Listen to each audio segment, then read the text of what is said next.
Thanks so much for watching our show. We really appreciate the support. It costs a lot to produce, so we're asking for donations and pledges here on Patreon. Thanks again.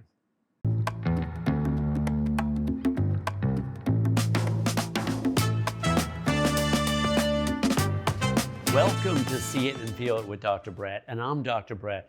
And today I'm here with Andre Giglio, right? Yes, that's right. Bucknell Jr. Yes, that's and right. a pretty avid, hyper-competitive squash player. Is that accurate? Like, is that a good Yeah, way of that's accurate. Competitive in every sense. When it How comes to long you sport. been playing? How'd you get into squash? We'll go into all kinds of stuff today, but squash is not a sport that everybody in the world plays. It feels a little bit more Northeast than other sports. Is that true? Yeah, that's pretty accurate. It is definitely a regional sport, and it's regional in different ways in the U.S. and in other parts of the world. In England, in particular, where the sport was founded, it's more of like a working class sport.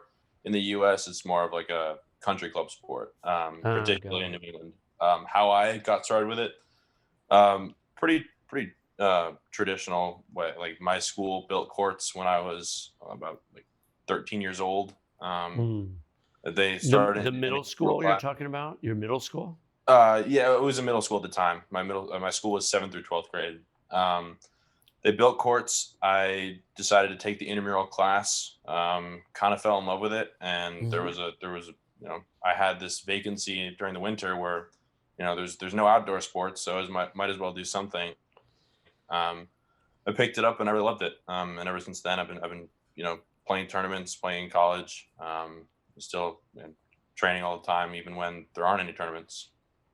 Yeah, it's super intense. I'm an identical twin for those of you guys that don't know that. I think you know that, Andre. I do. But yeah, we used to play, my twin brother and I used to play, and we would be, pretty ferocious. Yeah, Like, it's kind of one of those super intense sports, right? Because you have such a small space or whatever. How do you like keep your emotions in check when you're playing in such a tight space, and you get that competitive? How do you handle all that part? yeah. I mean, it's a really good question. For those of you who don't know, squash is it's in the most simple way I could put it. It's kind of like tennis in a box. So it's a racket Yeah. sport. The ball is different. The rules are obviously very different. But it's interesting in that you share the same space as your opponent, and you're kind of locked in a room with them. And so in that sense, it can Mhm. kind of take on a kind of gladiatorial nature, and it can get very intense. And like as you alluded to, it can be hard to keep your emotions in check. And that's one of the most difficult things about it is when you're playing with or practicing with someone that you're friends with. It's easy to keep your Mhm. emotions in check. But you go and play a tournament with someone who's not your friend. Totally. Yeah, it's your emotions can get the best of you, and so just doing simple things like breathing. You know, yeah, really just breathing would be one of the biggest things that I Yeah, have found totally. has been helpful in trying to like not let your emotions get the best of you because it is very easy for that to happen. I can totally see that. Now, is squash like D1, D3, or is it got its own little, like sort of Yeah, so dynamic there? it How's it has work? it has its own league, so it's not recognized by the NCAA. So it's a bit like rowing. We There's no divisions. There's the only real delineation between programs is varsity versus club, and even that's kind of murky because there are a lot of club programs that recruit. So there's there's just the best way to like you know delineate programs is where they fall in the national tournament each year. So there's the A division, B division, C division, and so on. And So so, like what's that distinction, though? Is it, it's what based makes you on an A national ranking. National national? You ranking. mean the program is ranked in the A division? Like, so who is the top university in squash, for example? Top university would be Harvard. Um, Harvard. Oh, that doesn't yeah, surprise us here. yeah, Somehow uh, that seems to fit, right? yeah. Yeah, for squash and Top would be Harvard. So the A those pools are kind of determined by your ranking. So the 1 through 8 going into the national tournament are in the A division. The 9 through 16 are in the B division, and so on and so forth.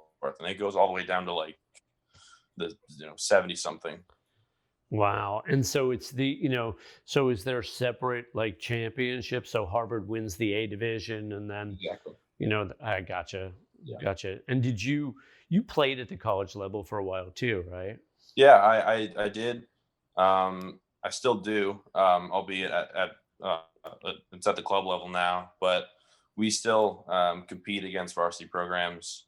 We still have a very competitive schedule, and we're still a competitive team. So in terms of the quality of play, going from a varsity program to a club program, that really isn't discernible in any way. In fact, in some ways, it's gone up. Wow, that's interesting.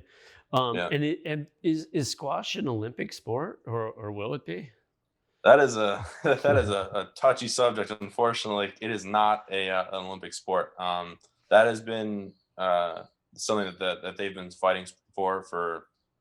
Uh, I mean, the conversation comes up every year. There's an Olympic bid. Right. We lost to skateboarding recently, so that sent some ripples through the Well, squash world. skateboarding's a But little hipper, right? You lost to a hipper sort of. for sure, yeah. I in that way, yeah. In terms of being a global sport, though, I don't know if skateboarding beats Skateboarding. squash in that. Yeah, What other, we where's all come up. skateboarding besides the United States? Where else is skateboarding huge around the world? I really don't know. I couldn't tell you that. And I tend to associate it with being more of an American sport. I know people do skateboard in other countries like Europe, like Gotcha. all across Europe. There's a I decent know amount you're of not an skateboarding in that. expert in skateboarding. I'm just sort of being playful here. But coming back to the world of squash, so I assume because you played so much squash and you're so competitive, you'd love to see it as an Olympic sport. Is that true? Absolutely, yeah. A lot of people think that would be the end all be all for making the sport grow in the ways that they want it to. I don't necessarily agree with that. I think they have to do more to kind of appeal to a younger audience because at the moment it's kind of it's a sport that I think is more appealing to the elder like an older crowd. Just in there's not much flair to the game at the moment. It's kind of a very it's not a very passionate kind of flamboyant game It that I think always would have. feels like a New England type sport, right? Like, Exactly. Even in on the pro general. tour, there's Really? when even yeah, even when there's an excessive celebration that that kind of bothers a lot of the big wigs in squash. And so I think in order to appeal to a younger crowd, I think allowing for the kind of pageantry that you see in sports like football, hockey, lacrosse, baseball. I think doing more to appeal to a younger crowd would do well for the sport. Yeah. So tell us about, what in particular, what you love about squash and, and if you have any regrets, do you wish you'd played other sports as well? Yeah, I mean, the thing I love about it most is that I think, well, it's the team component, which may sound kind of weird given that it's an individual sport. But once you get to college, and if you play on a high school team, having like a group of teammates just makes it all worth it. If you travel for tournaments, do individual tournaments, and say you don't have a high school team to play with, it can be kind of lonely. Whereas when you have a team to like kind of bond with in like a more traditional sense, I think that makes it worth it for me, and that's what I really enjoyed about it. I honestly, I candidly don't think I would be playing squash if I couldn't play team squash. Hmm. And have you felt a difference between like a club team and like a college team? Has there been a distinction there for you? Only because of the people that are involved in it, not so much because it's a club team versus a varsity team. I think the guys on the club team are, um, I think I fit with them a little better. But it's just because of the personalities involved. It's not so much because of the type of program it is. Gotcha. I think there's still a really strong bond whether you're on a club team or on a varsity team. You all practice together a lot. You all spend time together a lot. So Hmm. either way, you're gonna get close to these guys. Gotcha.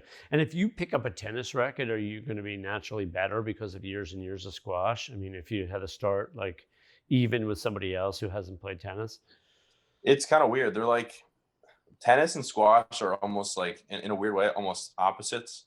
Just because of the way you swing the racket, the way you hold the racket, the movement translates really well. So I Yeah, do that's some what I was coaching. thinking. We get a lot of tennis players who they can't swing a squash racket at all, or they swing it like a tennis racket, which doesn't work. But their footwork is always really good. So a lot of a big part of my job when I do coaching is just like teaching people to like fix their swing because the footwork is almost always there.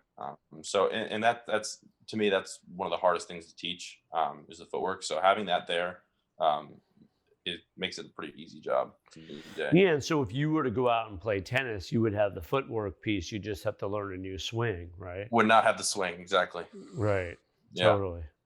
What do you want to do next here? What's your next sport? Is there going to be another one besides squash, or are you going to stick with this until you're 75 or 80? You know, I thought about it. You know, I want to get into Olympic lifting. I know like Olympic lifting? yeah, I had no idea. That's interesting. I've known you yeah. for a while. You've never said anything about that. That's why I'm smiling because I'm just No, yeah, like, oh, it's that feels like out of the blue. I'm like Olympic lifting, huh? it Like is. I mean, there are. powerlifting? What are you lifting? Like I mean, the thing is, like when I'm you mean 22 like years old. Magnus or whatever? One of those guys No, it's like. that Do I have to explain? yes, you All do. right, all right. Olympic lifting. It's like really simple, like clean and jerk, snatch. That's Oh, what. gotcha. Yeah. So I don't know. I remember. So you're in your weight category, right? That's the whole idea, Exactly. right? You're in your Yeah. category. Got I it. So you can be 175 pounds and do your is exactly right. The thing I think is so cool about it is that it's just like when you train for Olympic lifting, you're just like practicing raw like athletic talent. right, Like you're just training to be like, quite literally more athletic, more explosive. right. That's one thing I think that's really cool about it. And so you see guys that are like, you know, snatching their twice their body weight over their head. Um, it's pretty incredible. And then they're like, it's not just about strength. There's a big form component.